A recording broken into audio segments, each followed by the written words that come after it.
Exercise 15। कई दिनों तक हमने बेसिक सा क्वेश्चन किया था, लेकिन आज हम लोग चैप्टर में इन करेंगे। देखिए यहाँ पहला क्वेश्चन बोला है, ये सब का बुक है क्लास 9 के मैथ से। एक घन की प्रत्येक भुजा m गुना कर दिया जाए तो उसके पूर्व और नए पृष्ठीय क्षेत्रफलों का अनुपात निकालना है। देखिए घन का प्रत्येक पृष्ठीय क्षेत्रफल बोला है, प्रत्येक भुजा को m गुना कर दिया जाए तो प्रत्येक भुजा को, जैसे मान लीजिए अगर पहले से इसकी भुजा क्या है 1 मान लीजिए, अगर पहले से 1 मान लेते हैं तो क्या हो जाएगा इसका पृष्ठीय क्षेत्रफल 6 इंटू भुजा स्क्वायर होता है ना, तो 6 गुने भुजा का वैल्यू 1 है तो 1 स्क्वायर यानी कि 6 ही होगा। और फिर बोला क्या है कि अगर प्रत्येक भुजा को m गुना कर दिया जाए तो मान लीजिए ये पूर्व क्या है, पूर्व घन का पृष्ठीय क्षेत्रफल पहले वाला घन, और नया घन में नया घन का पृष्ठीय क्षेत्रफल। देखिए तो नया घन का पृष्ठीय क्षेत्रफल अब क्या बोलता है कि प्रत्येक भुजा में m से गुना कर दिया जाए। तो नया घन अगर आप क्या करना है, अगर मान लीजिए पहले वाला क्या है 1 सेंटीमीटर का भुजा है और उसमें m से गुना कर दिया जाता है, तो नया घन का भुजा 1 सेंटीमीटर m होगा, m से गुना किया जाता है। पहले वाले घन का भुजा क्या है 1 सेंटीमीटर और प्रत्येक भुजा में m से गुना किया गया तो m हो जाएगा प्रत्येक भुजा। तो इसका पृष्ठीय क्षेत्रफल बताइए क्या होगा, 6 इंटू भुजा स्क्वायर मतलब तो 6 गुने भुजा का वैल्यू m तो m स्क्वायर होगा। अब बोला है कि आप पूर्व घन का पृष्ठीय क्षेत्रफल का अनुपात नए घन का पृष्ठीय क्षेत्रफल, मतलब दोनों का अनुपात निकालना है। तो 6:6 m square cancel, 1:m square आएगा। क्वेश्चन नंबर आपका पहला है। देखिए क्वेश्चन आप सुन सुन के ही लिख सकते हो, स्टार्टिंग में बोल दिया था आप लिख सकते हैं। तो 1:m स्क्वायर हमारा पहले का आंसर होगा। दिमाग लगाओगे आपका बिल्कुल इजी बनेगा, नोट करिए। चलिए सेकेंड नंबर क्वेश्चन, लंबी लंबी सांसें मत लो नहीं तो पिटना आरंभ कर देंगे। दूसरा है 10 मीटर 5 मीटर एवं 6 मीटर किनारे वाले घनाभ का आयतन निकालिए। ये आप आराम से निकाल सकते हो, ठीक है। 10 मीटर 6 मीटर नहीं 10 मीटर 5 मीटर और 6 मीटर किनारे वाले घनाभ का आयतन निकालना। ये क्या आपका घनाभ है। जब मान लीजिए लंबाई चौड़ाई ऊंचाई चेंज हो जाए तो घनाभ ना बन गया, अगर सब बराबर है तो घन हो जाएगा। तो आयतन को भी से डिनोट करते हैं यानी वॉल्यूम। आयतन का फॉर्मूला क्या होता है, L गुने B गुने H। जल्दी से बना के दिखाओ तो, जल्दी से बनाइए। देखिए सर इसमें L का मान आपको समझना होगा। देखिए L इसको बोलेंगे, ये जो पोर्शन आपका इसको बोलते हैं L, यानी कि L का मतलब लंबाई, और इसको बोलते हैं चौड़ाई यानी कि B। ये फिर बार बार सीखने को नहीं मिलेगा, अभी बच्चे हो सीख रहे हो, सियाने हो जाओगे नहीं सीख पाओगे। और ये आपका H होता है यानी कि ऊंचाई यानी कि हाइट, हमेशा याद रखना। तो वॉल्यूम इसका निकालना है ना, 10 गुने 5 गुने 6 कितना आया है 300 सेंटीमीटर क्यूब। मीटर में है क्या, तो मीटर क्यूब आ जाएगा, क्योंकि आयतन हमेशा क्यूब में ही निकलता है, आयतन का यूनिट क्यूब होगा हमेशा।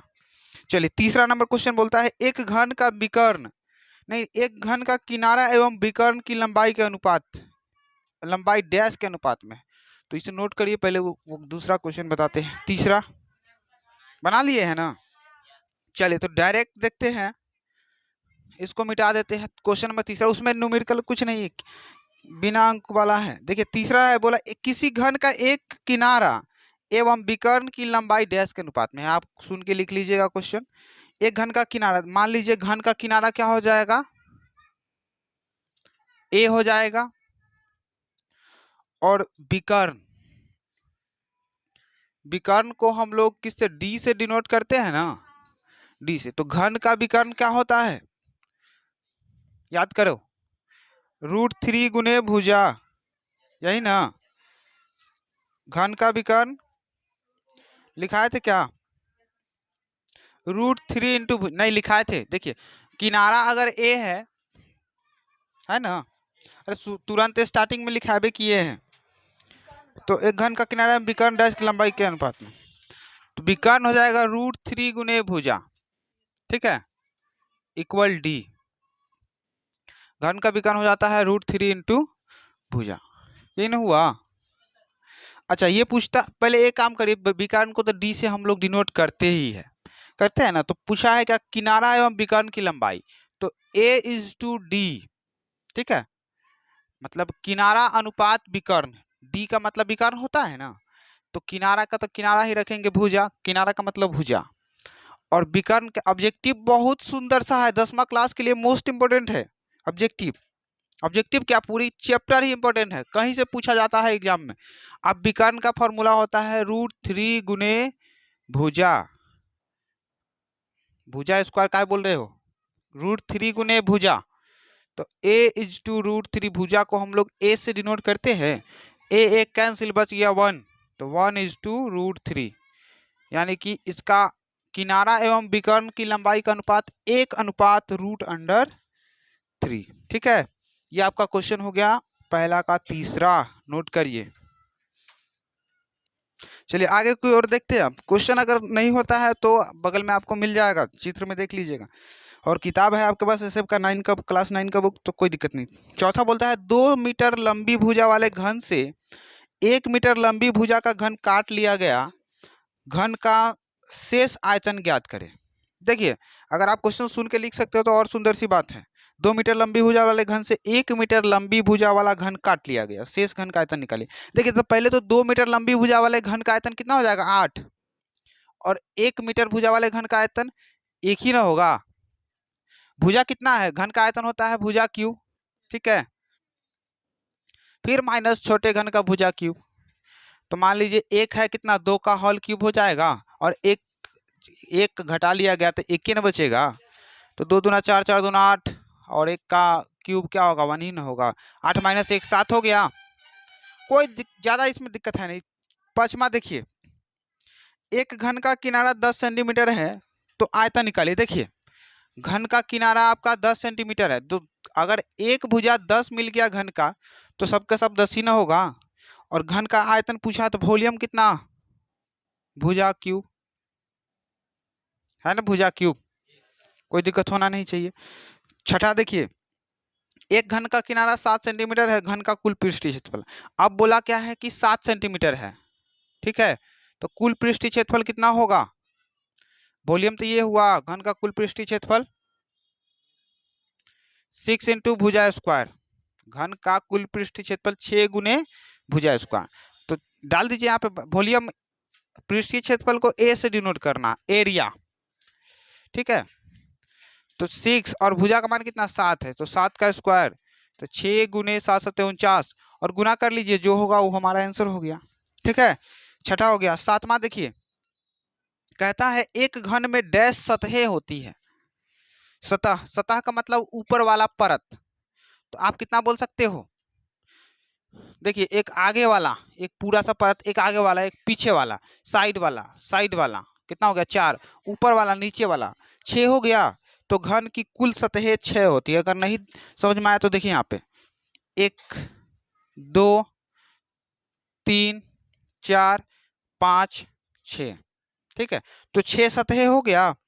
फिर देखिए घनाभ में कुल सतहों की संख्या 6 ही होगा, अरे घन या घनाभ में सतह तो दोनों के दोनों 6 ही ना होगा, बस क्या अगर भुजा बराबर है तो घन, बराबर नहीं है तो घनाभ, लेकिन है तो दोनों एक ही चीज, तो इसीलिए घन और घनाभ में सतहों की संख्या सेम होगा, 6 ही होगा। किसी घनाभ में सतहों की कुल संख्या 6 ही होगा, किसी घनाभ में किनारों की कुल संख्या, देखिए किनारा का मतलब कोर, कितनी भुजा हो सकती है, तो आप गिनती कर लो ना, 1 2 3 4, 4 नीचे 4 ऊपर 8 9 10 11 12, किनारों की कुल संख्या 12, अगर नहीं तो यहाँ पे गिनती आप कर सकते हो, काउंट करके देख लो, 1 2 3 4, और 4 पीछे 8 9 10 11 और 12, ठीक है, 12 हो गया। अब देखिए घन या घनाभ में कुल डैश शीर्ष होते हैं, शीर्ष का मतलब ध्यान दीजिए, जो जितना एंगल होगा ना उतना ही शीर्ष होगा, क्योंकि एंगल तो अंदर बनेगा, और शीर्ष का जो ये नोखी वाला जो भाग हुआ, नहीं बोलते तीर, तीर वाला, ऊपर वाला जो होता है उसको शीर्ष बोलते हैं। देखिए शीर्ष कितना है इसमें, 1 2 3 4 5 6 7 8। तो शीर्षों की संख्या 8 हुआ, ठीक है। और किनारों की संख्या तो बता ही दिए हैं। शीर्ष की संख्या 8 है तो कोण भी कितना 8 ही होगा, जितना कोण होगा उतना शीर्ष होगा, ठीक है। चलिए अब बोला है, हाँ, घन या घनाभ में कुल विकर्ण होते हैं तो विकर्णों की संख्या देखिए, एंगल अगर 8 है ना तो 4 ही विकर्ण होगा, आधा हो जाता। या फिर इसमें आप मिला के ही देख सकते हो ना, ये मिल जाएगा इसमें, यह मिल जाएगा इसमें, ये मिल जाएगा इसमें, और ये मिल जाएगा आपका इसमें। 4 विकर्ण हुआ। तो घन या घनाभ में विकर्ण की संख्या 4 होती है। कोई दिक्कत नहीं। तो आपका करीबन के 12 क्वेश्चन सॉल्व हो चुका है, नोट करिए। उसके बाद अब फिर आगे करते हैं। चलिए अब क्वेश्चन नंबर दूसरा में अब चलते हैं। इसमें भी काफी ज्यादा क्वेश्चन है, इसीलिए टाइम तो लगेगा ही। देखिए पहला बोला क्या, किसी घन का किनारा दोगुना कर दिया जाए तो आयतन कितना गुना हो जाएगा। तो पहले आप समझ लीजिए, घन का किनारा दोगुना कर दिया जाए मतलब 2 ही मान लो ना, तो आयतन यानी कि वॉल्यूम इसका कितना होगा, भुजा क्यूब तो होता ही है, तो कितना गुना हो गया, 8 गुना। 2 का होल क्यूब होगा कितना, 2 दूना 4, 4 दूना 8, 8 गुना आया। तो हम बोल सकते हैं कि वॉल्यूम कितना गुना हो गया, 8 गुना, ठीक है। तो घन का किनारा 8 गुना हो जाएगा। फिर देखिए सेकेंड नंबर क्वेश्चन, किसी घन का प्रत्येक किनारा तिगुना कर दिया जाए, कर दिया जाने पर कुल पृष्ठीय क्षेत्रफल कितना गुना हो जाएगा। देखिए घन का किनारा तिगुना अगर कर देते हैं, मान लीजिए 3 कर देते हैं, तो बोला क्या है, कुल पृष्ठीय क्षेत्रफल, तो एरिया इसका होता है कितना, 6 गुने भुजा स्क्वायर, ठीक है। मतलब 6 और 3 का स्क्वायर कितना हो जाएगा, 6 गुने 3 तिहाई 9, कितना गुना हो गया, 9 गुना। 9 गुना ना होगा, अरे 6 ई नहीं कि 6 से गुना कर दो, 9 6 54 कर दो, ई नहीं होगा, समझे। काहे कि 9, अरे 3 का स्क्वायर 9 ही ना आएगा, तो कितना गुना हुआ, 9 गुना हो गया, 9 गुना हो जाएगा, ठीक है। चलिए अब आगे देखते हैं तीसरा नंबर। अब बात आती है यहाँ पे 2D और 3D की, बीमा के बारे में यानी डायमेंशन के बारे में। कहता है त्रिभुज में कितनी बीमाएं होती है। तो पहले बीमा को समझिए, जिसमें लंबाई चौड़ाई ऊंचाई तीनों हो उसको बोलेंगे 3 बीमा वाला आकृति, यानी 3 डायमेंशन। तो वैसे भी चैप्टर क्या है हमारा, 3D है ना, लंबाई चौड़ाई ऊंचाई तीनों है। और जिसमें केवल लंबाई चौड़ाई होगा, 2 ही चीज होगा, उसको बोलेंगे 2D यानी कि 2 बीमा वाला। जैसे कि एग्जाम्पल दे देते 3D का, घन हो जाएगा, घनाभ हो जाएगा, बेलन हो गया, शंकु हो गया, छिन्नक हो गया, गोला हो गया, अर्धगोला हो गया, ये सब क्या 3D है। अब वैसे एक बात समझ ले, जो स्पेस में बनेगा ना, खाली स्थान में बनेगा, वह होगा 3D। और जो बोर्ड पे भी बन जाए आसानी से उसको बोलेंगे 2D। जैसे वृत्त हो गया, त्रिभुज हो गया, ये सब 2D है। तो त्रिभुज में कितनी बीमाएं होगी, 2D है तो 2 ही बीमा होगा, ठीक है। डस्टर में कितनी बीमाएं होगी, डस्टर का मतलब मिटाने वाला होता है ना, तो वह घन के आकार का होता है, 3 बीमा हो जाएगा, ठीक है। रेखा आकृति है, देखिए रेखा एक ही बीमा होगा उसमें, रेखा आकृति जैसे एक लाइन खींच दो ना रेखा, तो रेखा में केवल लंबाई ही ना है, तो यह कितनी मतलब यह कितना बीमा वाला हो गया, एक बीमा वाला हो गया, तो इसको बोलेंगे केवल एक बीमा है इस। चलिए बिंदु में कितनी बीमाएं होती है, मतलब ये एक बिंदु दे दो, इसमें देखिए कि कितनी बीमाएं हैं। बिंदु में क्या होगा, कोई बीमा नहीं होगा, इसमें तो कोई तो एकदम कुछ भी स्थान नहीं घेरता है, जहां मन वहीं पे लिख सकते हो। चलिए अब 7वां नंबर क्वेश्चन, यदि किसी घन का विकर्ण x है तो उसका एक किनारा बताइए। देखिए घन का विकर्ण क्या है, x है, ठीक है। घन का विकर्ण आपके पास x है, तो एक किनारा बताइए। तो घन का विकर्ण का फॉर्मूला √3 गुने भुजा, ठीक है। तो इस तरह से है, तो भुजा इक्वल क्या हो जाएगा, x/√3, x/√3। देखिए तो है आंसर क्या इतना, 7वां नंबर का 2 का, हाँ x/√3 है। तो घन की भुजा x/√3, ठीक है। काहे कि घन की भुजा विकर्ण x माना हुआ है, तो विकर्ण का फॉर्मूला √3 गुने भुजा होता है ना, स्टार्टिंग में लिखा ही है, हेडलाइनिंग पढ़ लीजिए जाके, पहला क्लास का मतलब पहला क्लास आराम से समझ में आ जाएगा। फिर देखिए 8वां नंबर क्वेश्चन, दो घनों के आयतन 8:27 का, देखिए दो घनों के आयतनों में 8:27 का अनुपात है, तो उनकी कोरों की अनुपात क्या होगी। आंख बंद करिए, देखिए दो घन का आयतन कितना है, 8:27 है, तो इसकी, अच्छा पहले ध्यान दीजिए, इसका भुजा क्यूब इस टू भुजा क्यूब, बड़का आयतन ए मान लेना, भुजा क्यूब होता कि नहीं है, तो 8 किसका घन है, 2 का, और 27 किसका है, 3 का, तो 2:3।